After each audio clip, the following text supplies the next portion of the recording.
Qu'est-il arrivé au malfaiteur sur la croix qui était avec Jésus lors de sa crucifixion? Dans cette vidéo, vous apprendrez exactement ce que Jésus dit et ce qui est arrivé à ce malfaiteur lorsqu'il est mort. Voici donc ce qui s'est passé.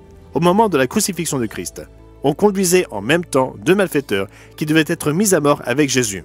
Ils le crucifièrent là, ainsi que les deux malfaiteurs, l'un à droite, l'autre à gauche. Pendant que ces trois hommes agonisaient, l'un des malfaiteurs l'injuriait, disant « N'es-tu pas le Christ? Sauve-toi toi-même et sauve-nous » Mais l'autre malfaiteur, anonyme, réprimanda le premier en disant « Ne crains-tu pas Dieu, toi qui subis la même condamnation? Pour nous, c'est justice, car nous recevons ce qu'ont mérité nos crimes. Mais celui-ci n'a rien fait de mal. » Et il dit à Jésus « Souviens-toi de moi quand tu viendras dans ton règne. » Jésus lui répondit « Je te le dis en vérité, aujourd'hui tu seras avec moi dans le paradis. » Jésus a-t-il donc dit à ce malfaiteur repentant qu'il irait au ciel avec lui le jour même? La réponse est clairement non. Et voici pourquoi. Raison numéro 1. La Bible dit que personne n'est allé au ciel à part Jésus.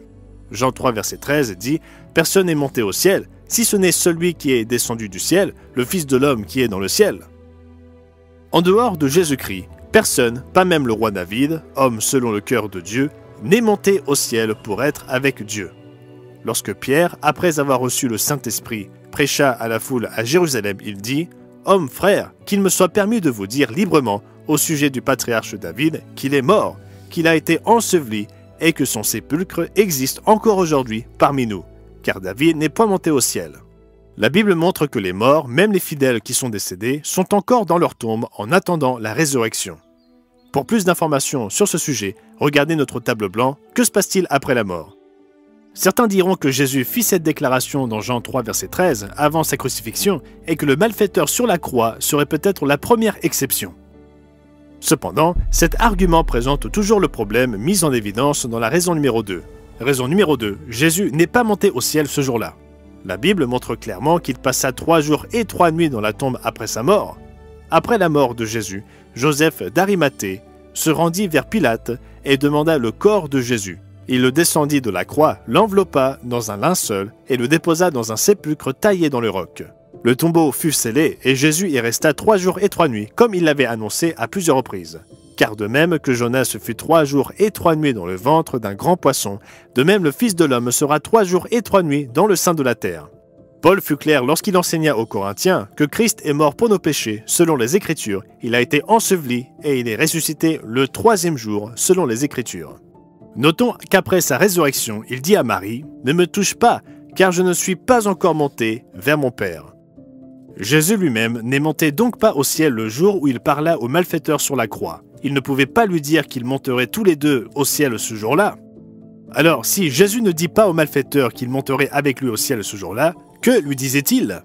Tout d'abord, la source de la confusion entourant ce verset a beaucoup à voir avec une virgule manifestement mal placée. Il est important de se rappeler que les anciens manuscrits du Nouveau Testament, rédigés en grec, étaient écrits dans un style appelé scriptio continua, ce qui signifie qu'il n'y avait pas de séparation entre les mots et les phrases et que peu ou pas de ponctuation était utilisée. Parfois, de courtes pauses étaient indiquées par un point sur la ligne et les arrêts complets par un point haut. Mais la virgule commença à être utilisée beaucoup plus tard, au IXe siècle. Ainsi, les virgules placées dans nos traductions modernes ont été pour la plupart ajoutées par les traducteurs et ne proviennent pas du texte original. Et lorsque nous examinons la plus ancienne copie de Luc, le papyrus 75, anciennement appelé le papyrus Bodmer 1415, daté du IIIe siècle, nous constatons qu'il n'y a pas de point indiquant une pause ou une interruption dans la phrase, que ce soit avant ou après le mot « aujourd'hui ».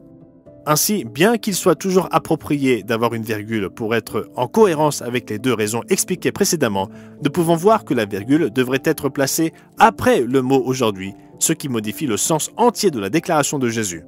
Ce que Jésus dit en réalité, c'est « Je te le dis en vérité, aujourd'hui, tu seras avec moi dans le paradis ». Le mot « aujourd'hui » met l'accent sur la promesse de Jésus à ce moment-là et non sur le moment où le malfaiteur serait au paradis. D'ailleurs, quel est ce paradis dont Jésus parla et où se trouve-t-il ? Le mot paradis signifie simplement un bosquet, un parc ou une réserve ombragée et bien arrosée, comme le jardin d'Éden. Lorsque nous regardons ailleurs dans la Bible, nous voyons que Paul mentionne qu'il fut emmené en vision jusqu'au trône de Dieu. Il dit qu'il fut enlevé dans le paradis. Dans ce cas, le paradis fait référence au troisième ciel, le domaine spirituel où Dieu réside et règne depuis son trône. Le livre de l'Apocalypse parle de la récompense qu'y recevront les chrétiens fidèles en disant « À celui qui vaincra, je donnerai à manger de l'arbre de vie qui est dans le paradis de Dieu. » Mais remarquez que dans ce cas, le paradis se trouve dans un endroit différent. Ce paradis avec l'arbre de vie se trouvera sur la nouvelle terre. Apocalypse 22, versets 1 à 5 décrit la nouvelle Jérusalem, la ville sainte, où un fleuve d'eau pure sortira du trône de Dieu et où l'on verra un arbre de vie. Au milieu de la place de la ville et sur les deux bords du fleuve, il y avait un arbre de vie. Les deux premiers versets d'Apocalypse 21 montrent que la nouvelle Jérusalem descendra du ciel sur la nouvelle terre. Par conséquent, le paradis de Dieu est un endroit magnifique, semblable à un jardin, en présence du trône de Dieu sur la nouvelle terre. C'est à ce moment-là, dans le futur, quand le royaume de Dieu sera sur terre, que le malfaiteur entrera au paradis. La Bible a beaucoup plus à dire sur la bonne nouvelle de l'instauration du royaume de Dieu. Si vous êtes intéressé, n'hésitez pas à consulter notre tableau blanc « Quel message Jésus prêcha-t-il » Et pour avoir une étude approfondie de ce merveilleux monde à venir qui sera sur Terre, commandez notre brochure gratuite « Le merveilleux monde de demain » en cliquant sur le lien dans la description. Si vous avez aimé cette vidéo, abonnez-vous à notre chaîne pour être notifié d'autres vidéos qui vous aideront à comprendre votre monde à travers les pages de la Bible. Merci d'avoir regardé.